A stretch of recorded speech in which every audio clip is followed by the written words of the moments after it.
Salawat dan salam semoga senantiasa dilimpahkan kepada baginda Nabi Muhammad sallallahu alaihi wasallam beserta para keluarga, para sahabat dan seluruh umatnya sampai akhir zaman. Bapak Ibu, hari ini hari Ahad tanggal 14 Agustus tahun 2022 bertepatan dengan tanggal 16 Muharram tahun baru 1443 Hijriah. 44 Hijriah. Sekali lagi saya ucapkan selamat tahun baru 1444 Hijriah. Semoga bapak-bapak, ibu-ibu yang kemarin sudah niat haji belum berangkat, mungkin umurnya dianggap lebih 65 tahun. Tahun depan insya Allah kalau situasinya normal, bapak ibu yang kemarin belum berangkat giliran nanti akan berangkat menjadi tamu Allah. Begitu juga saya doakan mungkin di antara bapak ibu sudah lama ingin mengakhiri sebagai bujangan, sebagai gadis, tahun lalu belum dapat jatah. Nah, semoga di tahun baru 1444 giliran saudara-saudara yang nanti naik di pelaminan. Begitu juga bapak ibu yang sudah lihat pengen punya rumah, tahun kemarin belum dapat jatah, semoga tahun ini giliran bapak ibu yang nanti diberikan rumah dari surga Allah. Amin amin ya rabbal alamin. Meskipun sudah berada lebih dari separuh umur hari di bulan Muharram, ada peristiwa penting di bulan Muharram yang perlu saya jelaskan. Peristiwa itu sudah menjadi istilah. Orang Arab menyebutnya Asyura, sementara orang Jawa menyebutnya dengan istilah Suro. Jadi Suro itu kependekan dari Asyura. Ada peristiwa penting apa di hari atau di tanggal Asyura yang secara bahasa artinya angka atau bilangan atau tanggal 10. Kalau diruntut paling awal, paling kuno, tanggal 10 itu banyak diceritakan di kitab-kitab adalah hari di mana Adam dan Hawa diusir dari surga. Tapi ada versi lain yang menyebut tanggal 10 itu Adam dan Hawa setelah diusir, Adam dibuang dari surga jatuh di kawasan India, sementara Hawa jatuh di kawasan Jeddah. Jadi Jeddah itu artinya nenek. Jeddah itu satu ungkapan yang maknanya sama, nenek. Kenapa Hawa dilempar Allah di satu tempat yang kemudian tempat itu dinamakan Jeddah? Itu sekedar untuk mengenang bahwa di tempat itulah nenek dari semua manusia dulu pernah dilempar Allah dari surga ke situ. Nah, Adam dibuang di kawasan India, Hawa ada di kawasan Jeddah. Dulu belum ada GPS, belum ada teknologi HP. Maka untuk bisa kembali bertemu keduanya saling nyari butuh waktu 100 tahun. Dalam keadaan tiap hari Adam nangis karena diusir Allah dari surga. Allah murka, Adam melanggar perintah Allah untuk tidak mendekati pohon. Ternyata pohon itu didekati dan buahnya dimakan, sampai kemudian keduanya terlempar dari surga. Jadi awalnya yang duluan memprovokasi untuk makan buah itu adalah Hawa. Hawa digambarkan sebagai sosok wanita yang paling mudah diprovokasi, diiring-iringi oleh iblis. Kenapa Allah melarang kamu makan buah itu? Sebab kalau kamu sempat makan, kamu nanti akan abadi di surga. Jadi wujudnya iblis itu logikanya dibalik. Padahal justru karena Hawa ngajak suaminya nyicipi buah itu, ketika Hawa makan itu masih utuh auratnya. Tapi begitu Hawa bilang Adam enak banget ini cobain, Adam gigit. Begitu sudah digigit, aurat ini badannya semua terbakar seperti kena angin. Pada saat baju mau terbang, kedua-duanya refleks nyari daun yang bisa digunakan untuk nutup aurat. Kemudian Adam sempat memegang salah satu dahan dari pohon itu. Karena tiupan angin begitu kencang, dahan yang dipegang Adam itu patah dan kemudian mereka terlempar. Adam di kawasan India, Hawa di kawasan Jeddah. Dua-duanya nyari. Adam sambil nyari Hawa itu pegang dahan surga tadi yang menjadi tongkat. Nanti dalam sejarah tongkat itu kemudian diwarisi Nabi Sulaiman. Setelah Nabi Sulaiman, tongkat itu diwarisi Nabi Musa. Setelah Nabi Musa muncul mitos tongkat itu diwarisi Pak Soekarno. Jadi tongkat komando. Ya, kliniknya begitu. Nah, nyari lama 100 tahun sambil tobat Rabbana dzalamna anfusana itu. Pas di 100 tahun ketika Adam nyampe di bukit kecil di tempat Bapak Wukuf di Arafah, Hawa nyampe di sana. Itu bukit kecil itu kalau dimeterin dari tempat Bapak Ibu suka selfie dengan unta sampai ke atas itu kurang lebih 64 meter. Disitulah Adam dan Hawa dipertemukan kembali sambil tobat dan tobatnya diterima Allah. Dan untuk mengenang pertemuan Adam Hawa di Jabal Rahmah itu di tengah-tengahnya ada tugu, mungkin segede tiang ini tugunya. Dulu tugunya bersih. 2007 itu ya masih belum ada pilot. Sekarang relatif banyak cat, banyak pilot. Tulisannya yang nama ini karena dia punya harapan dengan nulis calon pasangannya nanti Allah pertemukan seperti Allah mempertemukan Adam dan Hawa.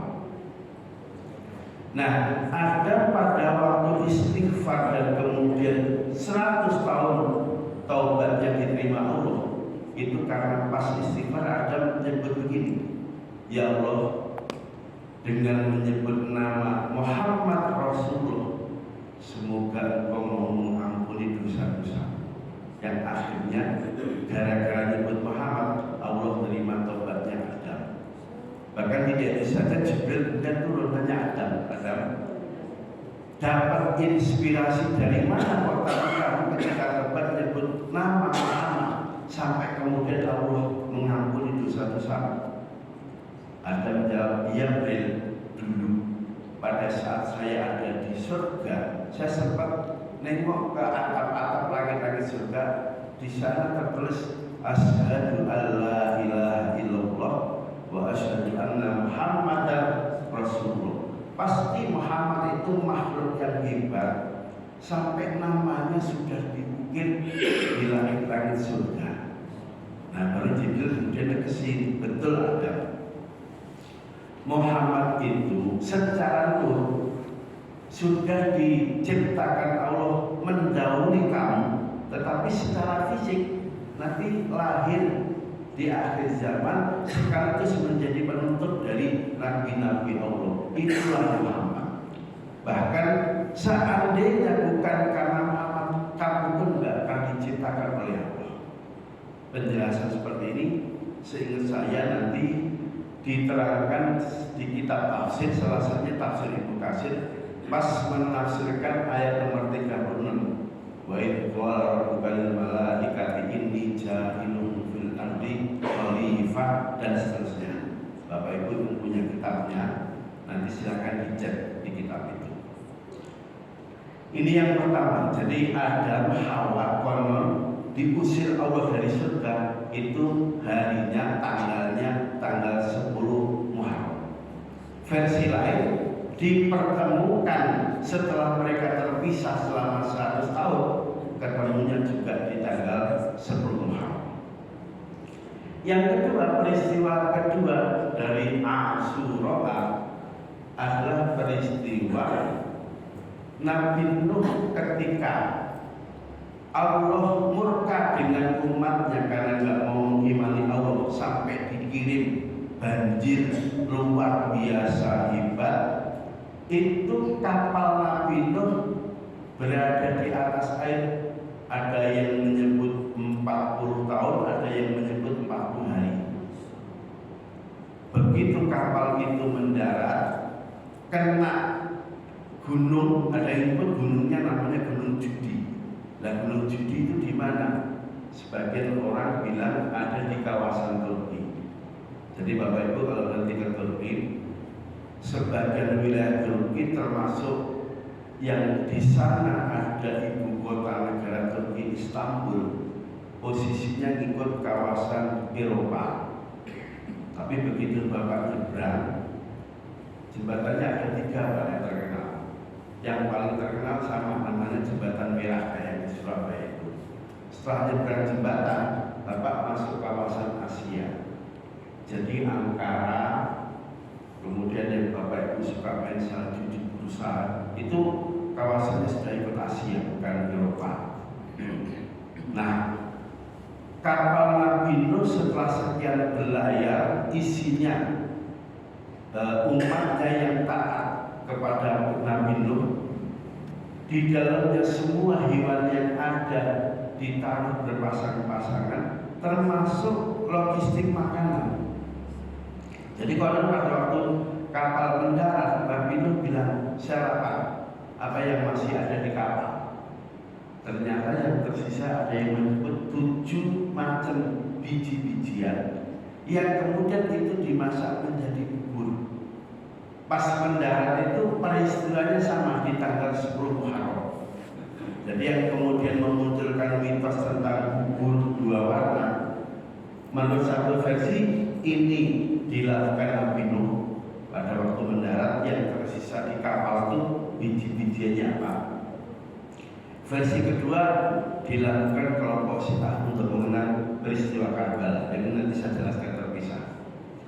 Jadi singkat cerita, 10 Muharram peristiwa besar kedua adalah peristiwa mendaratnya Nabi Nuh yang di satu lembah, para acara menyebut lembah Judi, ada di kawasan Turki sana. Yang ketiga, peristiwa ketiga yang diistilahkan dengan Suro atau Asyura adalah peristiwa selamatnya Nabi Yunus setelah sekian hari dimakan ikan, berada di perut ikan. Itu kalau tidak salah doanya Rabbana dalam salah wa ilam ta'ilana ya. Yang mana? Rabbana yang asina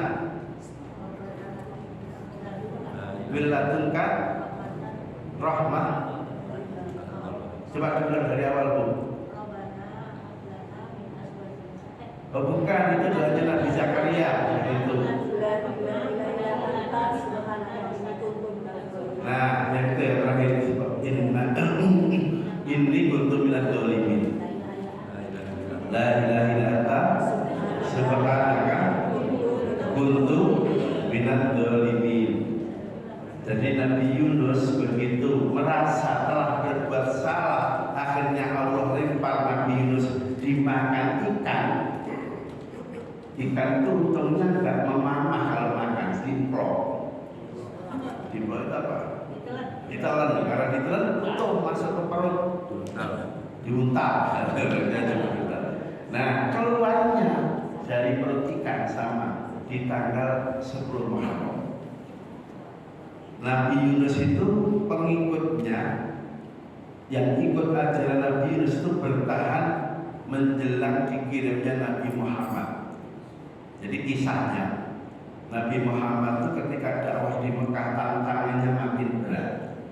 Maka kemudian Nabi Muhammad nyuruh sahabatnya untuk siap-siap hijrah menuju Taif. Taif itu kalau dari Mekah jalan ke arah Yaman, jaraknya belum sampai 200 kilo. Posisinya kalau kita naik mobil begitu keluar Mekah ke arah Taif, jalannya mulai nanjak. Begitu nyampe Taif, suasana seperti kalau kita ke puncak Bogor dari Jakarta. Jadi ada di lembah yang tinggi, maka udaranya beda. Di Mekah panas, di Taif sejuk. Dan sepanjang perjalanan dari Mekah ke Taif itu gunung-gunung sudah mulai tertutup rumput. Saya nggak tahu pas musim panas kemarin itu rumputnya mati atau tetap hidup. Tapi udaranya sejuk. Penanda kota Taif, dan Taif ini menjadi salah satu kota yang dikunjungi para peziarah, baik yang haji maupun yang umroh. Di sana ada satu Masjid Abdullah bin Abbas. Sebelah masjid, Bapak maju sedikit, ada perpustakaan. Salah satu koleksi penting di perpustakaan itu sihir-sihir pra-Islam zaman jahiliyah yang dilombakan, kemudian yang menang syairnya ditaruh di tembok Ka'bah. Itu naruhnya di perpustakaan Taif itu. Jadi kalau Bapak mau meneliti tentang seperti apa ungkapan sihir orang-orang Arab jahiliyah, dokumennya ada di sana. Nah, selain itu dari kota Taif nanti Bapak bisa lihat musola ya. Kalau kita punya musola, mereka tidak menyebut masjid, namanya Masjid Aqdas. Jadi peristiwanya pada saat Nabi hijrah dari Mekah menuju Taif karena orang Quraisy Mekah membuat tekanan yang luar biasa kepada Nabi dan umat Islam. Harapannya Nabi nyampe Taif itu disambut dengan meriah, dikasih makan, dikasih minum. Ternyata di luar dugaan, Pak. Mereka nyambut disambit pakai batu sampai berdarah-darah. Dan karena mereka makin beringas, Nabi Muhammad yang ditemani Abu Bakar lari menyelamatkan diri sampai masuk ke satu kebun anggur. Begitu Nabi masuk kebun anggur, istirahat, penjaganya namanya Adas lihat. Begitu lihat, dia kabari bosnya, ada orang masuk ke kebun kita, kayaknya orang asing. Untungnya pemilik anggur orangnya baik. Yaudah, segera kalau temui kasih minum. Kasihan dua orang itu. Nah, begitu Adas masuk menawarkan minuman, Nabi terima. Sebelum minum Nabi baca Bismillah biasa, Bismillahirrahmanirrahim, baru diminum. Begitu Nabi baca basmalah, Adas kaget. Tuhan berdua pasti bukan orang Taif. Dari mana Anda tahu kalau saya bukan orang Taif? Anda melakukan tadi baca kalimat yang itu diajarkan Nabi saya, dan orang Taif asli tidak ada yang begitu, katanya. Nabi nanya lagi, "Emang Nabi siapa?" Saya punya leluhur, punya Nabi namanya Nabi Yunus. Nabi Yunus lah yang ngajari kami untuk melakukan berbagai amalan dengan tidak meninggalkan akhlak kepada Rasul. Salah satunya kalau minum baca doa seperti yang kurang lebih kamu baca. Nah, setelah ada cerita begitu, Nabi Muhammad kemudian nambahin tentang Nabi Yunus itu siapa. Begitu diceritakan panjang lebar, Atas kemudian bilang, "Saksiin, wahai Abu Bakar, aku meyakini beliau adalah Nabi Muhammad." Nah, tempat pertemuan Nabi Muhammad, Abu Bakar dan Atas di kebun anggur itu sekarang dijadikan musola. Jadi nanti kalau Bapak menuju Taif, jangan lupa mampir ke musola ini. Nanya aja ke salah satu pejabat di situ, mana musola Atas. Cuma yang nyampe Taif itu yang banyak orang Malaysia. Sepanjang tahun 2018 saya ke sana. Saya ke Taif itu nggak nemu orang Indonesia saja, yang banyak orang Malaysia. Semoga dengan cerita itu nanti Bapak-bapak semangat kalau udah nyampe Mekah, nyari mobil, main ke Taif. jangan hanya main ke Jeddah, hanya sekedar belanja atau makan bakso, rugi. Yang Bapak beli di Jeddah, di Jakarta banyak. Bakso yang dijual di Jeddah, di sini tiap kali kita ketemu bakso. Tapi Masjid Aqsa di dunia hanya satu, di Taif. Jadi kalau ke tempat-tempat mulia, jangan pikirannya belanja mulu, pikirannya ke tempat-tempat sejarah, tempat-tempat yang Nabi nyebut itu tempat mulia. Kalau kita berada di situ akan dapat yang terutama. Nah, sekali lagi Nabi Yunus keluar dari perut ikan itu juga peristiwanya di tanggal 10 Muharram atau 10. Berikutnya Nabi Musa. Nabi Musa ini Nabi yang paling berat dakwahnya karena yang dihadapi Fir'aun. Fir'aun itu kan digambarkan orang paling bejat karena ngaku dirinya sebagai Tuhan. Tapi pada saat Nabi Musa mendakwai Fir'aun, apakah Nabi Musa dakwahnya kasar? Dakwahnya dengan temperamen seperti orang yang galak? Ternyata tidak. Padahal Musa sendiri itu orangnya gampang emosi. Tapi ketika menghadapi Fir'aun yang ngaku Tuhan, Allah masih pesan kepada Musa, Musa, nanti kalau ketemu Fir'aun, ungkapkan dengan bahasa yang halus, qaulan layyina dalam bahasa Qurannya, wa qula lahu qaulan layyina. Makanya pernah suatu hari ada seorang khalifah namanya Harun Ar-Rasyid. Tiba-tiba ada seorang ustaz nyeramai Harun Ar-Rasyid dengan ungkapan begini, hei Harun, sebagai khalifah, saya datang ingin mengingatkan Anda sebagai khalifah. Jadi khalifah itu gak boleh begini, gak boleh begitu, dengan bahasa yang keras. Sengaja saya ngomongnya di sini galak, kamu jangan sampai berperang, jangan sampai diambil hati. Begitu Ustaz ini, ada kutip ya Ustaznya, nyeramai Harun Ar-Rasyid dengan bahasa yang galak. Harun Ar-Rasyid gimana? Memang lo siapa? Kok berani-beraninya Anda datang kepada saya sebagai khalifah? Bahasa Anda begitu kasar, sadis, bahkan Anda ngaku saya gak boleh berperang. Dengerin wahai Ustaz, kata Harun Ar-Rasyid. Nabi Musa saja yang dikawal Harun, yang Nabi Musa itu telah dinyatakan sebagai Rasulullah. Tentu Musa lebih baik daripada Anda. Itu Allah masih pesan kepada Musa, nanti kalau ketemu Fir'aun, Anda ingatkan dengan bahasa yang lunak, yang halus. Anda kan gak lebih baik dari Nabi Musa. Kenapa begitu? Tampilan Anda sebagai ustaz, galak, ngamuk-ngamuk, marah, selalu di mukamu yang tidak marah, tidak pernah ngomong halus. Yang kedua, Anda kan tahu saya ini khalifah, dan saya sebagai khalifah tentu bukan orang yang jelek, bahkan jeleknya lebih daripada Fir'aun. Wong Musa dakwah ke Fir'aun aja, yang Fir'aun itu tentu lebih jelek dari saya. Allah masih nyuruh untuk menggunakan bahasa yang lemah lembut. Loh, kamu yang gak lebih baik dari Nabi Musa sekarang datang saya yang saya gak lebih buruk dari Fir'aun. Kenapa kamu ngaku-ngaku di depan saya? Bahasa kekerasan ini. Ini Pak, si Ustaz begini balik diceramai. Harun Ar-Rasyid itu ternyata khalifahnya Ustaz ini. Nah, ini menjadi gambaran. Sekarang kan banyak orang kalau ceramah nadanya kayak orang ngamuk, bahasanya kurang santun, kurang halus. Mestinya ini bisa menjadi pelajaran bagi mereka. Oke, jadi singkat cerita, peristiwa 10 Muharram yang paling penting yang dialami Nabi Yunus. Nah, pindah ke Nabi Musa. Nabi Musa itu ketika mendakwai Fir'aun, malah Fir'aun tidak terima Nabi Musa mau ditangkap, dikejar-kejar.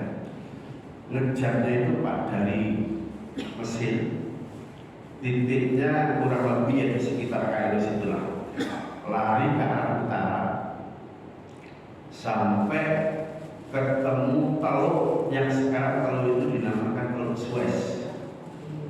Jadi kalau Bapak lihat peta yang bawah gede itu Laut Merah, ujung Laut Merah itu kayak ada dua teluk tepang ini. Yang sebelah kiri namanya Teluk Suez, yang sebelah kanan namanya Teluk Aqaba.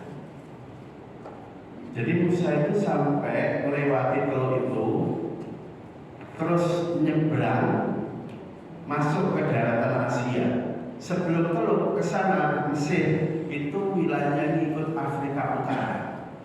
Jadi Afrika Utara itu ada 5 negara: Mesir, Libya, Tunis, Aljazair, Maroko. Nah dari Maroko nanti ada daratan yang nyambung ke Eropa sampai ketemu Andalus. Bayangkan ini ada di sini saya pakai PowerPoint ini biar kelihatan petanya. Tapi tidak apa-apa. Dan nanti Teluk Suez itu kenapa dinamakan Teluk Suez pada era Nabi Musa? Teluknya belum nyambung sampai Laut Tengah, Laut Mediterania baru tengah-tengah. Baru teluk itu dibuat kanal, kapal bisa lewat. Itu pada saat Mesir dijajah Perancis dan salah satu gubernur Prancis yang dikirim menguasai Mesir di Alexandria namanya bahasa lupa namanya.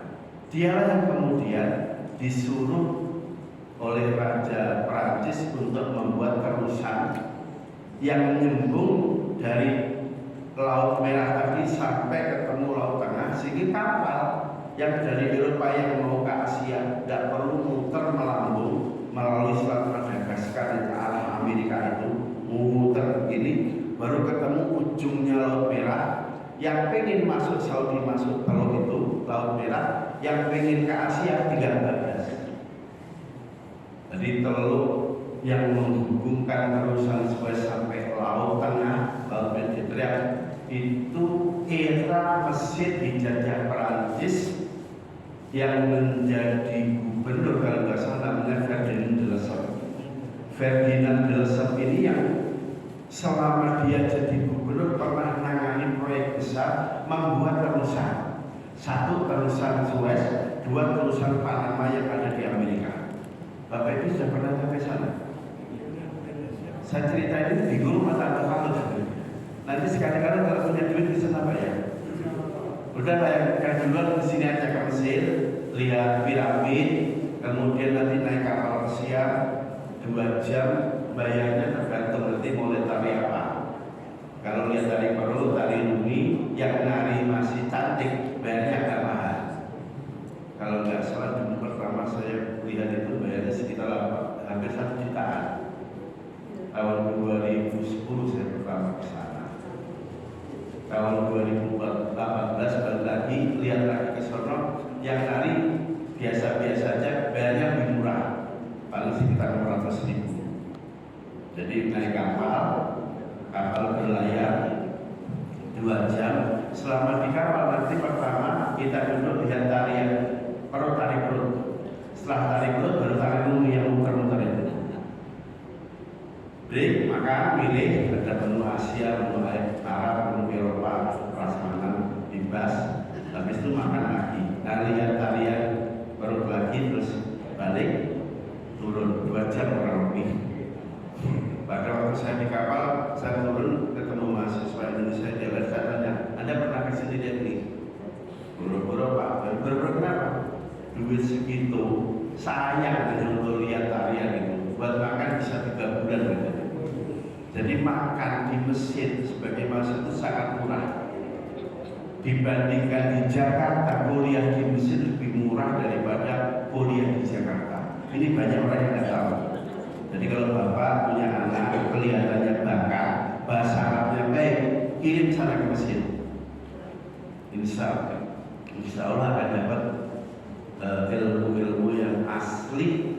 Dulu disampaikan para ulama, tiap hari ngomong Arab, syukur-syukur nanti kalau teman gaulnya orang Prancis, orang Eropa, pulang ke Mesir bisa bahasa Arab, bisa bahasa Inggris, bisa bahasa Prancis.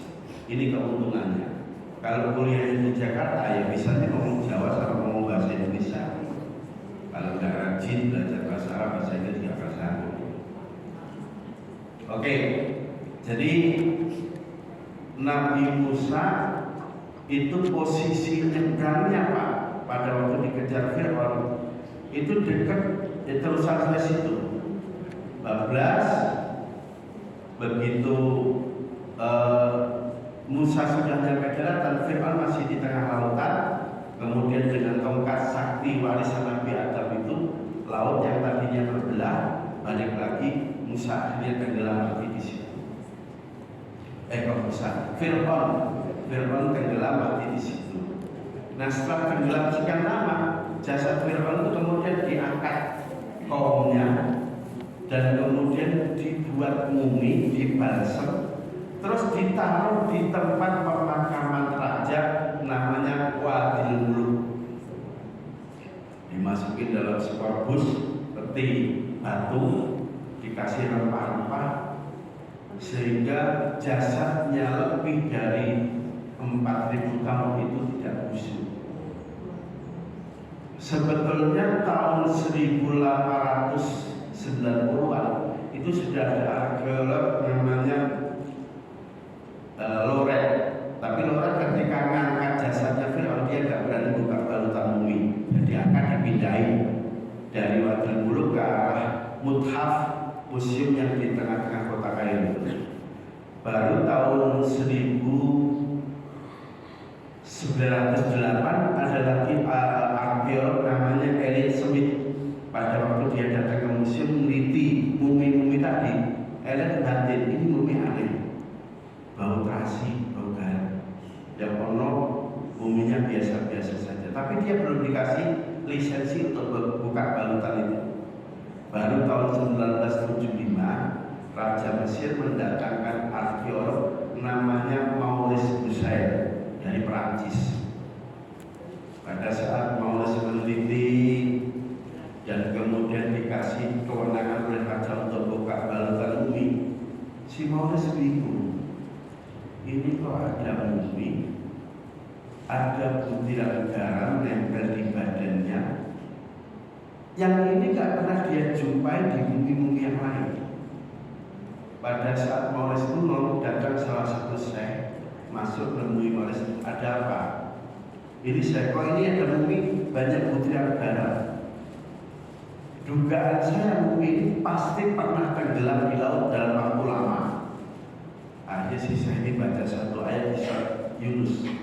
Fal yawma nunajjika bi badanika litakuna liman khalfaka ayah. Kata Allah, pada hari ini nanti jasad kasarmu Fir'aun akan diselamatkan sebagai bukti kebenaran Al-Quran. Jadi begitu si Maurice dibacakan ayat ini, dia langsung menyatakan masuk Islam. Jadi masuk Islamnya Maurice Bucaille, seorang orientalis dari Perancis, itu gara-gara lihat muminya Fir'aun.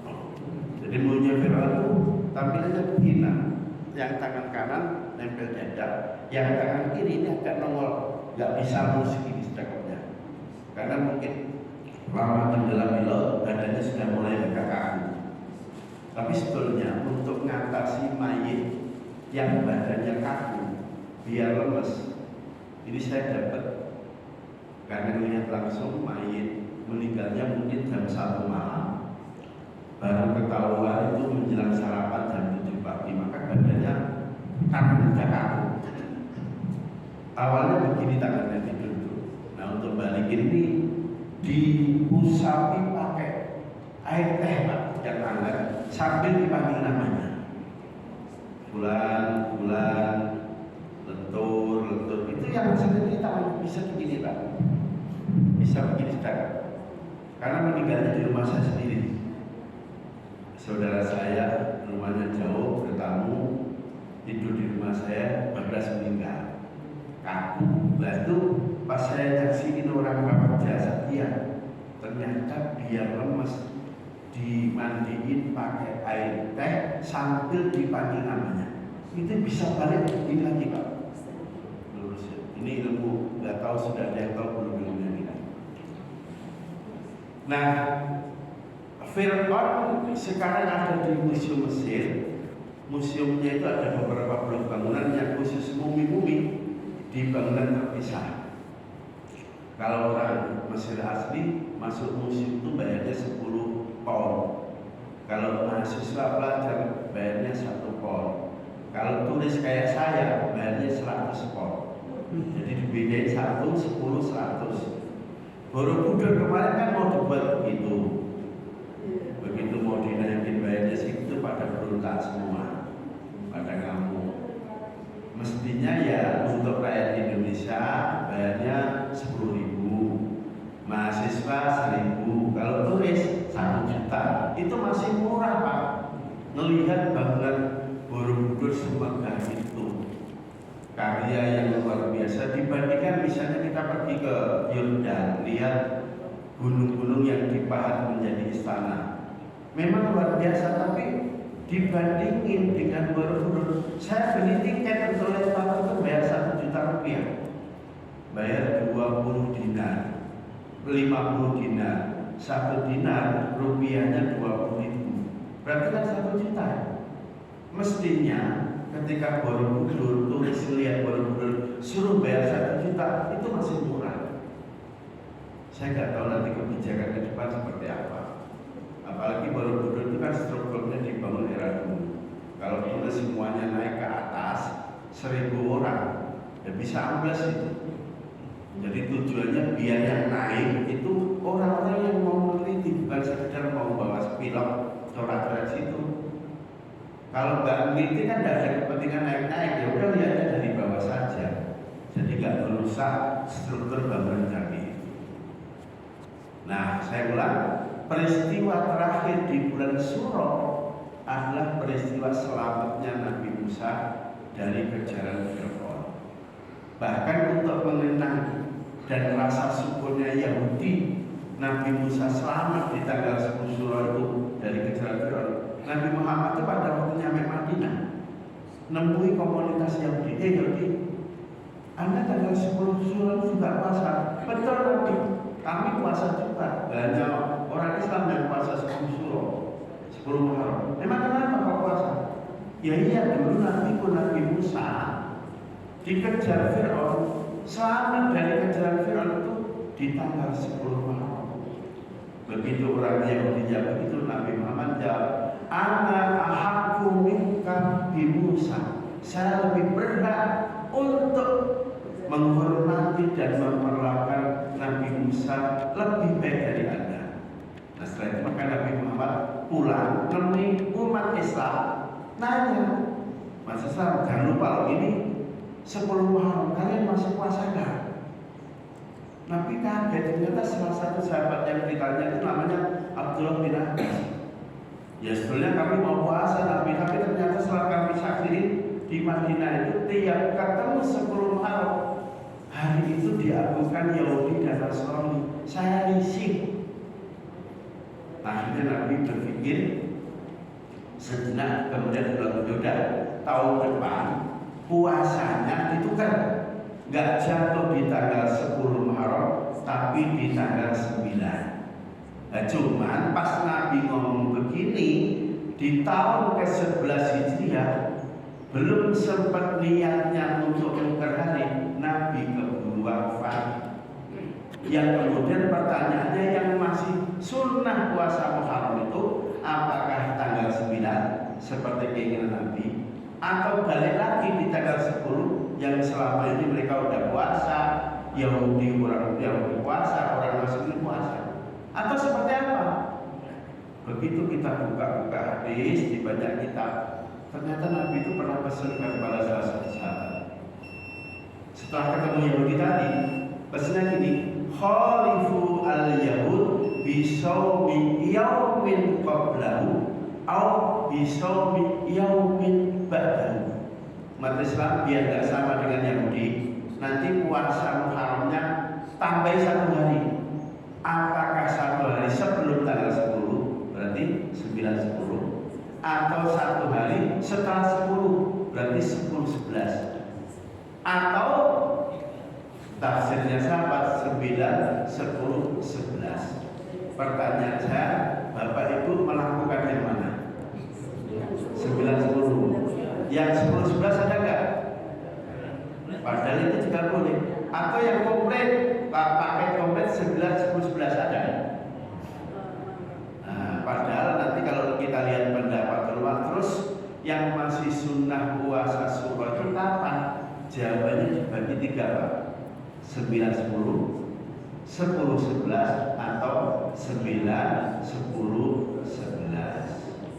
Jadi nanti tahun depan ya diupayakan yang begitu. Kita ambil yang pakai komplit saja. Selesai 11, kalau misalnya nggak nabrak Senin atau Kamis, ingat 2 hari setelahnya 13, 14, 15 lanjut puasa sunnah ayyamul bid. Jadi seperti itu. Pak, kebetulan tanggal 9-nya pas Senin. Gimana cara niatnya biar dapat pahala yang banyak? Gampang. Dijadiin satu, saya niat puasa sunnah hari Senin plus puasa Tasu'a, misalnya begitu. Nah, kemudian ini Seninnya pas tanggal 14 Pak. Gimana cara niat? Saya niat puasa sunnah hari Senin plus ayyamul bid. Bagi ibu-ibu yang nyaur utang, yang wajib disebut dulu. Saya besok puasa Senin nyaur utang karena Ramadan kemarin kena tamu halangan. Plus saya tambahin puasa sunnah hari Senin, puasa suro, puasa ini, nggak apa-apa itu. Digabung. Jadi yang sunnah-sunnah digabung nggak apa-apa. Kalau wajib sunnah, yang wajib disebut dulu, yang sunnah baru ditumpangkan. Jangan itu karena itu kan nggak jadi. Jadi jangan seperti itu.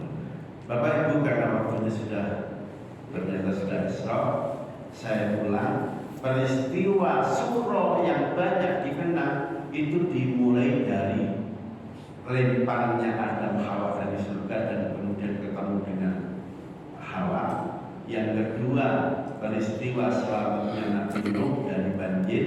Yang ketiga, selamatnya Nabi Yunus keluar dari ikan. Yang keempat, selamatnya Musa dari kejaran Fir'aun. Ini kalau dihubungkan dengan peristiwa yang lama. Terus apa yang terjadi di tanggal 10 dihubungkan dengan zaman modern? Penjelasannya agak panjang, insya Allah akan disampaikan pada kesempatan lain. Terima kasih. Sebelum saya tutup, kalau ada yang ingin nanya atau klarifikasi, saya silakan. Ada pertanyaan Bapak dan Ibu? Semoga Bapak Ibu diberi rezeki yang oleh Allah yang banyak, yang berkah. Nanti bisa dapat tilas menyusuri Mesir, melihat dapat Musa. Nah, sekali-kali ya pindah sampai ke Palestina, sampai ke Yordan. Mumpung ada duitnya nggak dibawa mati. Tapi kalau Ibu sampai ke Palestina, sampai ke Masjidil Aqsa, berarti Bapak Ibu memenuhi perintahnya Nabi. Karena Nabi nyuruh jangan diziarah kecuali 3 masjid. La tusyaddu rihal illa ila thalathati masajid. Pertama, ziarah Masjidil Haram. Sholat situ dapat apa? Pahalanya 100.000 kali lipat. Kedua, sholat di Masjid Nabawi Madinah. Sholat ziarah ke makam Nabi. Sholat di situ dapat berapa kali lipat? 1.000 lipat. Pindah nanti kalau ada duit ziarah ke Aqsa, sholat di masjid situ dapat berapa kali lipat? Ada yang menyebut 500, ada yang menyebut 80 kali lipat. Tapi juga jangan kemudian berpikiran saya udah sholat di Masjidil Haram berkali-kali Pak. Begitu nyampe Indonesia nggak sholat lagi, kenapa? Masih punya tabungan katanya. Nah ini yang pikirannya ruwet ini. Baik, ada pertanyaan? Kalau nggak ada, terima kasih. Sampai ketemu pada kesempatan berikutnya. Usikum wa iya